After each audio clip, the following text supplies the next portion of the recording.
અને તમે ભાઈ જોઈ લ્યો અહીંયા અમારા મિત્રો ને ભરતો ને બધા અહીંયા બધા અમારા મિત્રો બધા અહીં બેઠી ગયા છે. અમારા ગબુભાઈ હોય એટલે કઈ ઘટે જ નહીં. અમે સહેલો અને હિતો ને બધા જમાવટ કરે છે. તો હેલો મિત્રો, નમસ્કાર, જય શ્રી કૃષ્ણ, જય માતાજી. કેમ છો મારા ભાઈડા? મોજમાં ને માં જગદંબા વિહતમાની પ્રાકટ્ય ઉત્સવ મનાવી રહ્યા છે ને ત્યારે અમારા બધા ભાઈઓ છે ને અત્યારે તમે જુઓ ને તો બધો માતાજી નો શણગાર કરી રહ્યા છે. એટલે ખૂબ આનંદ આવી રહ્યો છે. ત્યારે આપણે આપણો જન્મદિવસ ને ભૂલતા હોય ત્યારે માતાજી નો પ્રાગટ્ય દિવસ કેવી રીતે ભૂલી જવું. તો આજે અમે બધા આખો પરિવાર ભેગા થયા છે ને ત્યારે માતાજીના મઢનો શણગાર ચાલી રહ્યા છે. એમાં તમને બધાને બતાવું તો જુઓ અત્યારે બધા ભાઈઓ શણગાર કરે છે. તો આ બધા અમારા ભાઈઓ અહીંયા બેઠા છે અને અહીંયા એવન કારીગર બધાને બોલાવ્યા છે જે કામ ચાલુ છે. બાકી બધા મોબાઈલ જોવે છે અને અહીંયા નાસ્તો પાણી પણ આવી ગયું છે અને બધા હસી મજાક કરે છે. અને આ શણગાર છે ને એ હવે જો આ જે શણગાર છે ને માતાજીના મઢનો એ કર્યો છે ઓલરેડી. હજુ ફૂલોથી શણગાર કરવાનો બાકી છે અને ઓલરેડી ઘણા બધા ફૂલ ને બધું આવી ગયું છે પણ એ ચડાવવાનું બાકી જ છે. એટલે ઇન શોર્ટ કહેવાની વાત એ છે કે માતાજીનો પ્રાગટ્ય દિવસ છે અને વાગડિયા પરિવારને આંગણે આમ જોવો ને તો રૂડો અવસર જ ગણાય છે. એટલે ખૂબ જ હર્ષ ઉલ્લાસ થી આખો પરિવાર છે ને આ ઉત્સવ છે ને તે મનાવી રહ્યો છે. આ બધું છે ને હું તો કહું ને કે માતાજીની અસીમ કૃપાથી બધું થાય છે. તો જુઓ તમે અત્યારે આ ફૂલો તો શણગાર ચાલુ છે. જોતા એમ લાગે કે ભાઈ ખૂબ જ જબરદસ્ત શણગાર કર્યો છે ભાઈ, કાંઈ ન ઘટે એવો. આ બધા અમારા મિત્રો શણગાર કરે છે ને ફૂલની હારી બધું થઈ ગઈ છે અને હાર પણ છે ને બાકી બધું ડેકોરેશન ચાલુ છે.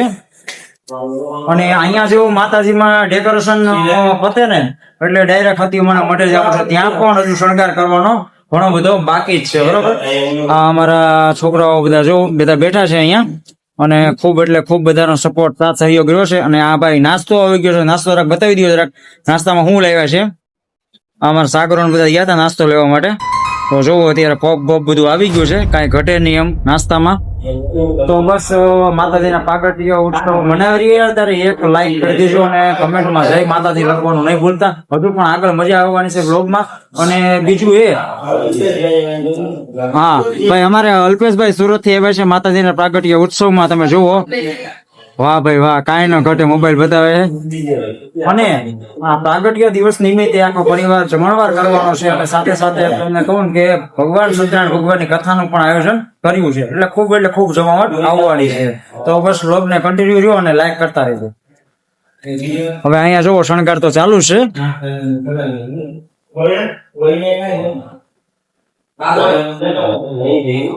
અને અમારા મેન કારીગર છે ભાઈ ગબુભાઈ, એટલે કાંઈ ન ઘટવા દે કામકાજમાં ભાઈ, જોરદાર. અને બધા મિત્રો જોવો તમે આનંદ કરે છે અત્યારે.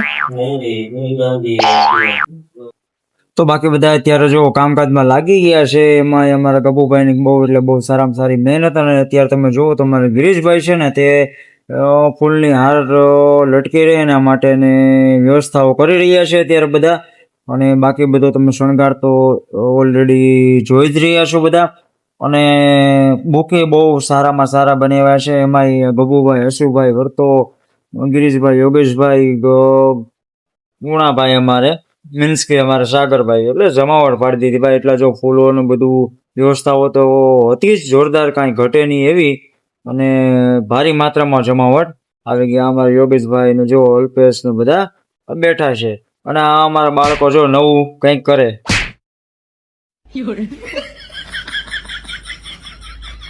એમાંય તમને એમ કહું ને અમારો મિત્ર હોય એટલે કઈ ઘટવા જ ન દે. સાગરો ને બધા મસ્તી મૂડ વાળા બધા. અને ગિરીશભાઈ ના સહેલો ને બધા અત્યારે તમે જુઓ તો દિવાલમાં હોલ બોલ પડી ગયા છે. એટલે એક સીધી લાઈન ખેંચી લઈને એટલે ત્યાંથી આપણે છે ને ફૂલોના જે શેર બનાવી છે લટકાવવા થાય. એમાં રહીશુભાઈ ને બધા વર્તો ચર્ચાઓ ચાલુ છે. અહીંયા ગબુભાઈ નું કામ પણ અવિરતપણે ચાલુ છે. એટલે કાંઈ ન ઘટે ને એવી બધાની મહેનતો છે ફૂલ જોશમાં. અને બાકી બધું જો કામ અહીં અમારે પતતું થાય એટલે આગળ વધશું ધીમે ધીમે. પણ ખાસ કરીને બધાનો સહયોગ અને સપોર્ટ બહુ સારામાં સારો છે. એમાં અમારે હિતેશ જુઓ. અને બીજું આ અમારા માતાજીનો મઢની અંદર ઝુમ્મર કેવું લાગે છે એના માટે પણ એક કમેન્ટમાં જણાવજો. બાકી આ બધા બુકે તો બહુ સારી રીતે લાગી ગયા છે. હવે જો આ છે ફૂલનો શણગાર અત્યારે ચાલુ. ભાઈ આ ફૂલ અત્યારે ફૂટે છે, બધા ફૂલનો શણગાર પણ ચાલુ છે કરવાનો. અને અમારા હસુભાઈ જુઓ, જબરજસ્ત કામકાજ છે ભાઈ, ત્યારે કાંઈ ન ઘટે એમ. હજુ ઘણું બધું કામ બાકી છે અને સમય પણ વધારે વીતી ગયો છે ને ફૂલ ફૂટે છે એટલે થોડી વારમાં આપણે કામ પતાવવાનું છે. અને હજુ પણ બીજું કામ છે તે હાથમાં લેવાનું છે, એનું કારણ છે કે હજી હકીમાનું મળ છે ને એને પણ શણગારવાનું બાકી છે. ઝડપથી બધું કામ કરવાનું છે અને સવારે ઉઠીને પેલા ઉના પણ જવાનું છે, બધું ભેગું આજની નાઈટમાં જ કરવાનું છે એવું છે અત્યારે. બરાબર. હા, અમારો મિત્ર આવી ગયો, બાકી બધું કામ ચાલુ છે. હવે બસ શણગારમાં થોડીક વારમાં બધું થઈ જશે. હા, અલ્પેશભાઈ આવી ગયા અમારી વચ્ચે, સુરત થી આવ્યા કા ભાઈ? હા, શૈલેષભાઈ તો ખાસ છે આપણે મેન.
તો ફાઇનલી અમારા બધા મિત્રોએ જે ફૂલો ફૂટીને પાંખડીઓ તૈયાર કરી હતી, તો તેના દ્વારા અત્યારે હું બધા તમામ દેવસ્થાનોએ ફૂલોની પાંખડીઓથી સુશોભિત કરી રહ્યો છું. આ અમારા અભયમાં છે, ત્યાર પછી અમારા અહીંયા માતાજીનો થાપો છે, ત્યાં દર્શન પણ તમને કરાવો. અહીંયા પણ અમે એક નાનું એવું બુકે બનાવ્યું હતું અને ફૂલોની પાંખડીઓથી અત્યારે હું સુશોભિત કરી રહ્યો છું. ત્યાર પછી હવે જે સ્થાન છે ને એ છે ઠાકોર ભગવાનનું. તો ઠાકર ભગવાન લાલો પણ અમે અહીંયા મૂકેલો છે, તો ત્યાં પણ હું ફૂલોથી શણગાર સજવાનું છું. અને ભાઈ ઠાકોર ભગવાન માટે પણ એક લાઈક કરી દેજો, જેથી કરીને ભાઈ અમને પણ ખ્યાલ આવે. અને આજની અમારી આ ડિઝાઇન તમને કેવી લાગી ને પણ અમને જણાવજો. અને હમણાં તમને બધાને ઠાકોર ભગવાનના પણ દર્શન કરાવું છું, માટે બની શકે તો કોમેન્ટમાં જય મુરલીધર પણ લખી દેજો. અત્યારે સ્ટેપ બાય સ્ટેપ બધા ફૂલો લેતો જાઉં છું અને ભગવાનને ફૂલો છે ને એ ધરતો જાઉં છું. અત્યારે જો તમને ઠાકોર ભગવાનના પણ દર્શન કરાવું છું એટલે કમેન્ટમાં ભાઈ જય દ્વારકાધીશ પણ લખતા રહેજો. એટલે ધીમે ધીમે મોસ્ટ ઓફલી બધું કામ સારું જ થઈ ગયું. ત્યાર પછી તો તમે જોવો ને તો આ અમારે ભોળાનાથની ડેરી છે, ભોળાનાથનું નાનું મંદિર બનાવ્યું છે. ત્યાં પણ હું સેમ રીતે આવી રીતે તમે જુઓ ને તો ફૂલોનું પાંખડીઓ છે તે મહાદેવના મંદિરમાં સ્થાપિત કરી રહ્યો છું. અને ત્યાં પણ સરસ મજાનો શણગાર કરી રહ્યા છે. આ શણગાર થઈ જાય પછી અમારા બાજુમાં જ વાવડાના કોઠાના ભૂતરા દાદા જે અમારા કુળમાં પૂંજાય છે ને, તો ત્યાં પણ અમે આવી રીતે ફૂલોની સેજ સજાવીશું અને ભૂતરા દાદાને પણ પ્રસન્ન કરવાના પ્રયત્ન કરીશું. તો તમે પણ જો આવી રીતે પૂજા અર્ચના કરતા હોય ને તો અમને ભાઈ જરૂરથી જણાવજો.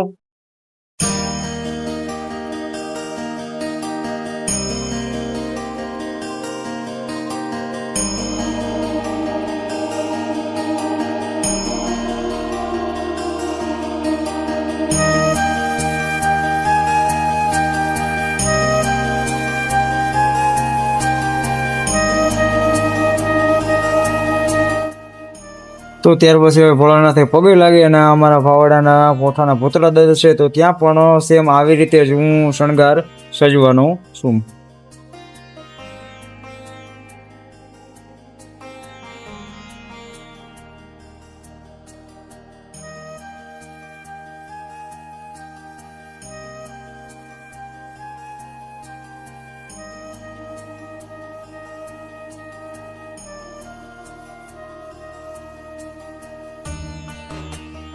તો ફાઇનલી અત્યારે અમારો પિતૃ ભવન છે ને પિતૃદેવને પણ આપણે ફૂલ અર્પણ કરી દઈએ, બરાબર.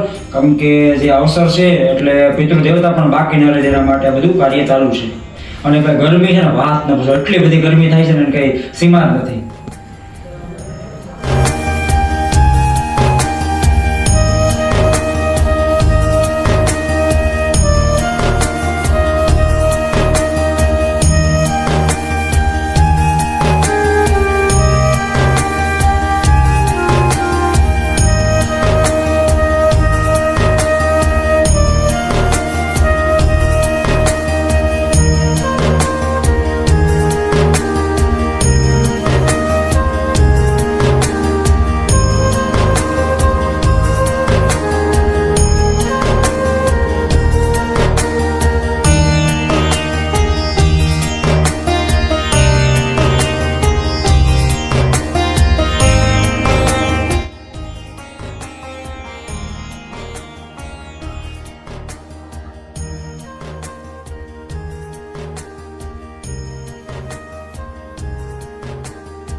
તો હતીઓમાંના મઢે છે ભાઈ, અને અહીંયા ફાઇનલ એવો થોડોક શ્રૃંગાર છે માતાજીનો બાકી છે, હવે એ કરી નાખીએ ને પછી સુખરાત કરશું, બરોબર. કેમ કે બસ બે કલાક સુવાશે ને પછી જવાશે પાછું બહાર. જો કે લાઇટની થોડી પ્રોબ્લેમ થઈ ગઈ છે પણ એ પણ હરખું કરાવવું પડશે.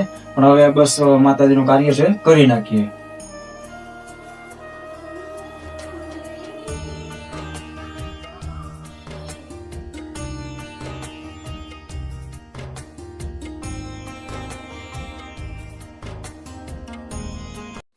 તો ફાઇનલી બધું કામ પતી ગયું છે ને અત્યારે બધા અમારા નાસ્તો કરવા ભાઈઓ બેઠી ગયા. અમારા બાપભાઈ, હિતલો, યોગેશભાઈ, ભરતો અને તમામ મિત્રો જેટલા પણ અહીંયા હાજર હતા ને બધા જ બેઠી ગયા નાસ્તો કરવા માટે. અને બધા સાગરોને જો બધી તૈયારીઓ કરી અને બહાર નીકળી ગયા છે કે ભાઈ નાસ્તો મળવાની પણ બહાર આપણે કરીએ એટલે જમાવટ થઈ જાય. જો મોસ્ટ ઓફલી કામ તો બધું પતી જ ગયું છે, હવે બસ સાફ સફાઈ કરવાનું બાકી છે. અને આ ફાઇનલ લુક આપણો આવી ગયો છે અને હું પણ જો તમારા બધા માટે ફાઇનલી આવી ગયો છું. તો અહીંયા બધા નાસ્તો કરવા બેઠી ગયા. એમાં જો તમે કાંઈ ન ઘટે ને એમાં અમારા ગભુ ને આ અશુભાઈ ને જમાવટ પાડી દીધી. હો ભાઈ, બાકા ઝીકી બોલાવી દીધી ભાઈ. આમાં જયસુખભાઈ ને જો અમારા ગુણવંતભાઈ અને આ સહેલો ને ગિરીશભાઈ તો જો બે ઝપાઝપી બોલાવે. અરે કાંઈ ન ઘટે વાલા. અને આ અમારા આ ગુણવંત શેઠ જોવું ભાઈ, અરે કાંઈ ન ઘટે ભાઈ. રીતે જમાવટ આવી ગઈ. બાકી બસ બધા આવજો, ફરીથી મળશું નવા બ્લોગમાં. ત્યાં સુધી સૌને જય શ્રી કૃષ્ણ અને જય માતાજી.